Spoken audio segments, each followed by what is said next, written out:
الحمد لله رب العالمين والصلاة والسلام على سيد الأنبياء والمرسلين وعلى آله وصحبه أجمعين أما بعد. أعوذ بالله من الشيطان الرجيم. بسم الله الرحمن الرحيم. وذروا ظاهر الإثم وباطنه.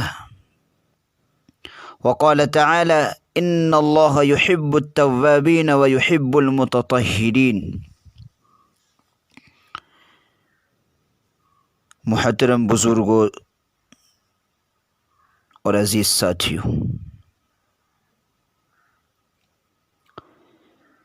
اللہ تبارک و تعالیٰ کا ارشاد ہے وَذَرُوا ظَاهِرَ الْإِثْمِ وَبَاطِنَهُ، چھوڑ دو وہ گناہ جو تم ظاہر میں کرتے ہو یا چھپ کر کرتے ہو۔ گناہ کہتے ہیں اللہ رب العزت کے حکم کی نافرمانی کرنا یا محمد رسول اللہ صلی اللہ علیہ وسلم کی سنت سے روگردانی کرنا۔ جو گناہ ہم کھلے عام کرتے ہیں یا چھپ چھپا کر کرتے ہیں، ہمیں حکم ہے کہ ہم ان سب گناہوں کو چھوڑ دیں۔ گناہ کی مثال کینسر کے زخم کی مانند ہے۔ گناہ کی مثال کینسر کے زخم کے مانند ہے کہ جسم کے جس حصے پر کینسر کا زخم ہو جائے تو ڈاکٹر کہتے ہیں کہ اس کا ایک ہی علاج ہے کہ آپریشن کے ذریعے سے اس حصے کو کاٹ کر باہر نکال دیا جائے۔ نہ نکالنے پر یہ زخم بڑھے گا اور جسمانی موت کا سبب بن جائے گا۔ اسی طرح گناہ کا بھی ایک ہی علاج ہے کہ اسے چھوڑ دیا جائے۔ اگر انسان گناہ نہیں چھوڑتا تو گناہ کی عادت بڑھے گی اور انسان کے لیے روحانی موت کا سبب بن جائے گی۔ گناہ کی مثال آگ کے انگارے کی مانند بھی ہے۔ کوئی بھی عقل مند آدمی انگارے کو ہاتھ نہیں لگاتا۔ انگارہ چھوٹا ہو یا بڑا اس سے دور رہتا ہے۔ پوچھو تو ہاتھ کیوں نہیں لگاتے جب کہ اتنا چمکدار، اتنا روشن ہے؟ جواب ملتا ہے تکلیف پہنچتی ہے۔ انسان کے گناہ کی مثال ایسی ہی ہے۔ گناہ صغیرہ ہو یا کبیرہ، چھوٹا ہو یا بڑا، انسان کے لیے نقصان کا سبب بنتا ہے۔ جب کوئی انسان گناہ کرتا ہے تو دل پر ایک سیاہ نقطہ لگتا ہے۔ توبہ کرتا ہے تو وہ نقطہ دھل جاتا ہے۔ توبہ نہیں کرتا پھر دوسرا گناہ کرتا ہے تو دوسرا نقطہ لگتا ہے۔ گناہ کرتے کرتے رفتہ رفتہ وہ دل بالکل سیاہ ہو جاتا ہے۔ اب اس دل کے اندر حق بات نہیں اترتی، عبادت کرنے کا دل نہیں چاہتا، اللہ کی نافرمانیاں زیادہ ہوتی ہیں۔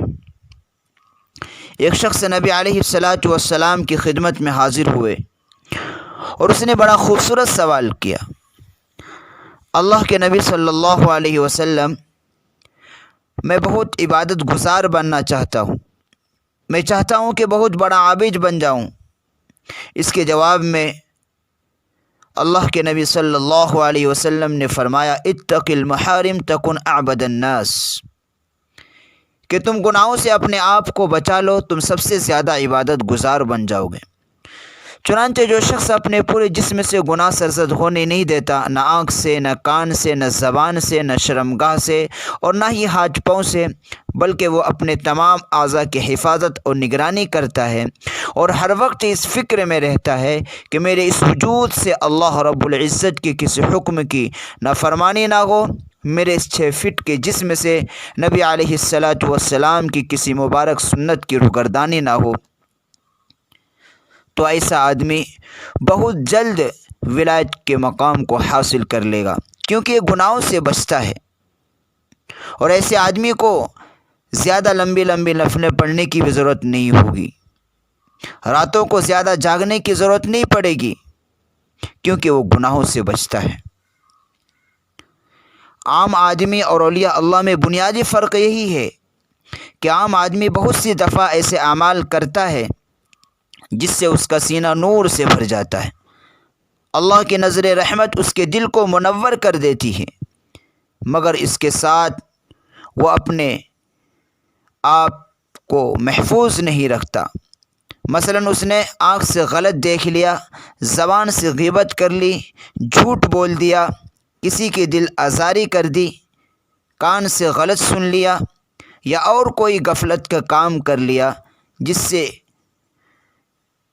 وہ نور جو اللہ رب العزت کی طرف سے ملا تھا وہ اس کے دل سے ضائع ہو جاتا ہے اور منور دل سیاہ ہو جاتا ہے۔ پیر ذوالفقار صاحب نقشبندی دامت برکاتہم عالیہ نے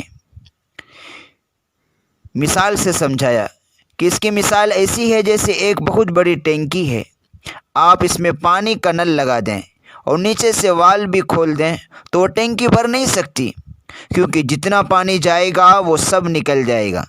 لیکن اگر آپ نیچے کا وال بند کر دیں جس سے پانی نکلنے نہ پائے اور اس میں چھوٹا سا نل لگا دیں جس سے قطرہ قطرہ بھی اگر پانی ٹپکے گا تو ایک نہ ایک دن وہ ٹینکی بھر جائے گی، کیونکہ پانی ضائع نہیں ہوا۔ یہی حال ہم جیسے عام آدمی اور اولیاء کرام کا ہے۔ یہی بنیادی فرق ہے ہم میں اور ان میں کہ ہم نیکی بھی کرتے ہیں لیکن گناہ کے ذریعے اس کے اثرات و انوارات کو ضائع کر دیتے ہیں۔ کبھی دینی مجلس میں گئے، اللہ والوں کی مجلس میں گئے، ندامت کے دو آنسو ٹپکا دیے جس سے اللہ کی نظر رحمت پڑ گئی، دل منور ہو گیا اور منور دل لے کر آئے، لیکن ایک دن بھی اس کو حفاظت سے سنبھال نہ سکے، ایک دن بھی اس کی حفاظت نہ کر سکے۔ مثلا مسجد میں نماز پڑھی، جیسے ہی مسجد کے دروازے سے باہر نکلے آنکھ کسی عورت کی طرف اٹھ گئی تو نیکیوں کے اثرات ضائع ہو گئے۔ تو اللہ کے ولی بننے کے لیے لمبی لمبی نفلیں، عبادت، تسبیحات کی ضرورت نہیں، گناہوں کو چھوڑنے کی ضرورت ہے۔ ہمیں اس بات کو مقصود بنا کر اس پر محنت کرنی چاہیے کہ ہمارے جسم سے، اس 6 فٹ کے وجود سے اللہ رب العزت کی کوئی نافرمانی نہ ہو۔ ہمیں ہر وقت اپنے نفس پر نظر رکھنا چاہیے، کیونکہ یہ نفس ایسا خبیث ہے کہ وہ گناہ کو انسان کے سامنے مزین کر کے پیش کرتا ہے، جس سے انسان کو گناہ کا علم بھی نہیں ہوتا، جبکہ دوسرے کی آنکھ کا بال بھی بڑا نظر آتا ہے اور خود کا حال یہ ہے کہ اپنی آنکھ کا شہتیر بھی نظر نہیں آتا۔ یہ نفس ایسا خبیث ہے کہ کسی کے متعلق عیب برائی کا شک پیدا ہو جائے تو انسان اس سے نفرت کرنے لگتا ہے، جبکہ اپنے عیوب برائی کا یقین ہوتا ہے پھر بھی اپنے آپ سے محبت کرتا ہے۔ تو یہ نفس ہمارا سب سے بڑا دشمن ہے۔ وَمَا أُبَرِّئُ نَفْسِي إِنَّ النَّفْسَ لَأَمَّارَةٌ بِالسُّوءِ۔ ہوس چھپ چھپ کے سینوں میں بنا لیتی ہے تصویریں۔ شیطان بھی ہمارا ایسا بدبخت دشمن ہے جو 24 گھنٹے پیچھے لگا ہوا ہے۔ وَقَيَّضْنَا لَهُمْ قُرَنَاءَ فَزَيَّنُوا لَهُم مَّا بَيْنَ أَيْدِيهِمْ وَمَا خَلْفَهُمْ۔ تو شیطان انسان کے سامنے برے اعمال کو مزین کر کے پیش کرتا ہے۔ انسان گناہ کرتا ہے جبکہ وہ اس کو گناہ نہیں سمجھتا، اور اگر سمجھتا بھی ہے تو ہلکا سمجھتا ہے اور اپنے من میں کہتا ہے کہ بس ایک دفعہ اور آخری دفعہ گناہ کر لیتا ہوں، حالانکہ ایک دفعہ اور آخری دفعہ میں شیطان کتنے لوگوں کو گناہ کا مرتکب بنا دیتا ہے۔ ایک طرف ہم تہجد کی نماز کی پابندی کرنے کی بھی کوشش کرتے ہیں، تکبیر اولیٰ کے لیے بھی دوڑ رہے ہیں، دوسری طرف ہماری نگاہیں بھی پاک نہیں، زبان محفوظ نہیں، بلکہ ایسے دل خراش الفاظ نکلتے ہیں کہ لوگوں کو ایذا پہنچتی ہے۔ تو یہ ہمارے بے احتیاطی ہمارے راستے کی رکاوٹیں ہیں۔ ہم اللہ رب العزت کی طرف جا رہے ہیں، مگر یہ گناہ رسی ہے جو ہمیں پیچھے کھینچتی ہے، بڑھنے نہیں دیتی، جانے نہیں دیتی۔ ہم ان گناہوں کی عادت کو چھوڑے بغیر اللہ رب العزت کے ساتھ اپنا تعلق، اپنا قرب نہیں بنا سکتے۔ اگر ہم اور آپ صرف نیکی کرنے اور گناہ کے چھوڑنے کی محنت کریں گے تو آپ کو یہ بات سمجھ میں آئے گی کہ نیکی کرنا تو آسان ہے اور گناہوں سے بچنا بڑا مشکل کام ہے۔ مثلا جھوٹ سے بچنے کی محنت ممکن ہے، پوری زندگی کرنی پڑے۔ چنانچہ ایک شیخ نے اپنے مرید کو حکم دیا کہ تم اس بات پر محنت کرو کہ زبان سے جھوٹ نہ نکلے، وہ جتنی کوشش کرتا مگر عادت تھی جھوٹ کی، اس لیے زبان سے جھوٹ نکل جاتا۔ اس کو 40 سال محنت کرنی پڑی، اس کے بعد دل کی ایسی کیفیت بنی کہ نہ ملامت کی پرواہ نہ ندامت کی پرواہ، جو سچ ہوتا وہ زبان سے نکل آتا۔ گناہوں کی لت اور عادت کو چھوڑنا مشکل کام ہے۔ ہزار خوف ہو لیکن زباں ہو دل کی رفیق، یہی رہا ہے ازل سے قلندروں کا طریق۔ میرے محترم بزرگوں، دوستو، جب ہم محنت کریں گے تب سمجھ میں آئے گا کہ کام کتنا باقی ہے۔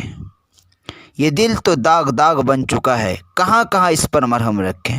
اگر آپ نظر ڈالیں تو محسوس کریں گے کہ اٹھتے گناہ، بیٹھتے گناہ، چلتے گناہ، لیٹتے گناہ، ہر وقت گناہ میں مبتلا ہے۔ اور بسا اوقات تو شیطان گناہوں کی سوچ ذہن میں ایسا بٹھا دیتا ہے کہ نماز میں بھی گناہوں کی سوچ ہوتی ہے۔ کیا گناہ کے اس سوچ سے چھٹکارا پانا کوئی آسان کام ہے؟ بلکہ اس کے لیے عزم، پختہ ارادہ اور پھر گناہ کو چھوڑنے کی ہر ممکن تدبیر اور کوشش کرنا، بچنے کی راہ اختیار کرنا، خدا سے حفاظت کی دعا کرنا ضروری ہے۔ اسی کو مجاہدہ کہا گیا ہے۔ مجاہدہ یہ نہیں ہے کہ روٹی کھانا چھوڑ دو، جس چیز کو اللہ نے حلال کیا اس کو کھاؤ، ہاں کھاؤ اعتدال کے ساتھ، اور جتنا کھاؤ اس پر اللہ کے گیت گاؤ، اللہ کا شکر ادا کرو۔ اصل مجاہدہ یہ ہے کہ نفس کی پسندیدہ چیزوں، اس کی مرغوبات کو چھوڑ دو۔ گناہوں کو چھوڑنا یہ تو بہت مشکل کام ہے۔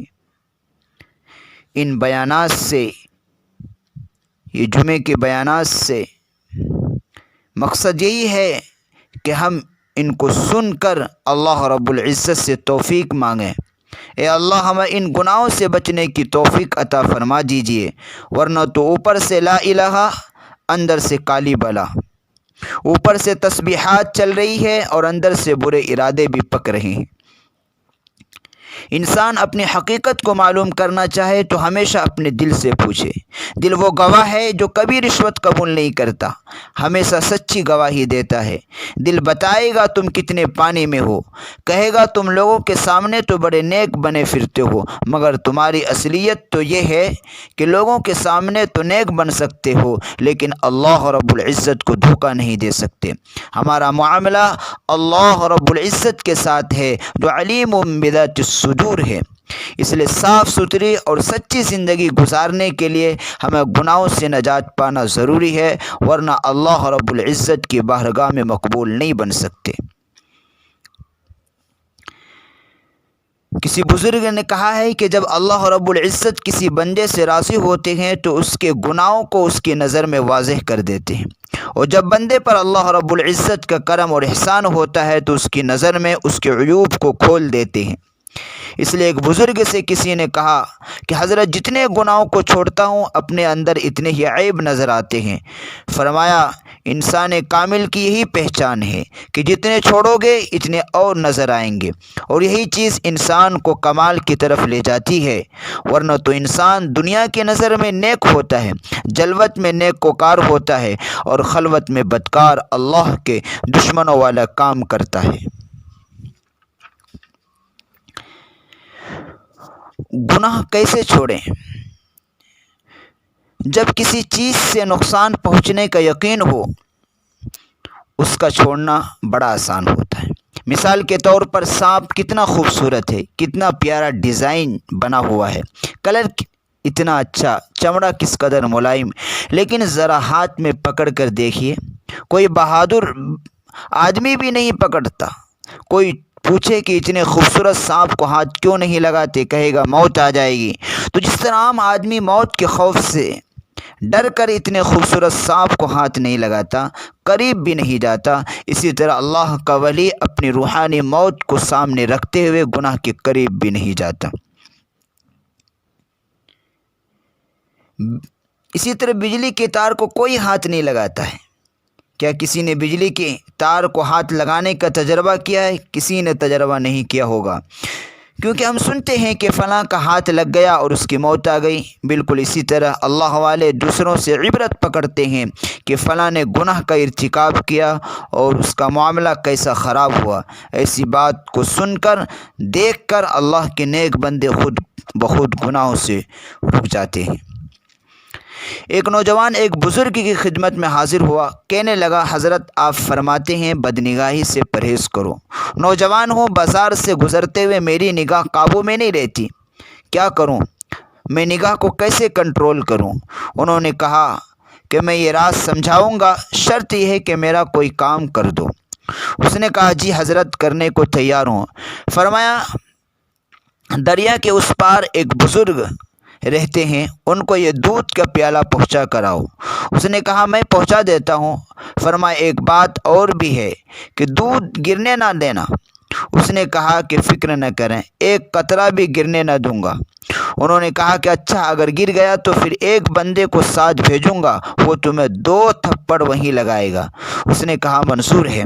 انہوں نے پیالہ لیا، ذرا لبالب بھر دیا اور ایک مضبوط انسان کو بھی ساتھ کر دیا کہ جہاں دودھ کا کوئی قطرہ گرے بھرے بازار میں 2 جوتے اس کو لگا دینا۔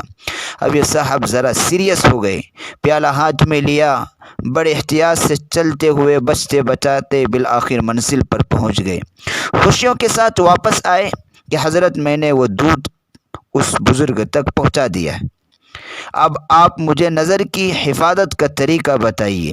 انہوں نے کہا کہ دودھ تو آپ نے پہنچا دیا، مگر یہ بتاؤ آج راستے میں تم نے کتنی شکلوں کو دیکھا؟ کہنے لگا حضرت ادھر دھیان ہی نہیں تھا۔ کیوں دھیان نہیں تھا؟ عرض کیا کہ حضرت دل میں خوف تھا کہ اگر یہ پیالہ چھلک گیا تو ساتھ چلنے والا آدمی بھرے بازار جوتے لگائے گا، میری رسوائی ہوگی۔ فرمانے لگے اللہ والوں کا یہی حال ہوتا ہے، وہ سمجھتے ہیں اگر گناہ کے ذریعے دل کا پیالہ چھلک گیا تو قیامت کے دن سرے بازار رسوائی ہوگی، اس لیے ان کی بھی نگاہ ادھر نہیں اٹھتی۔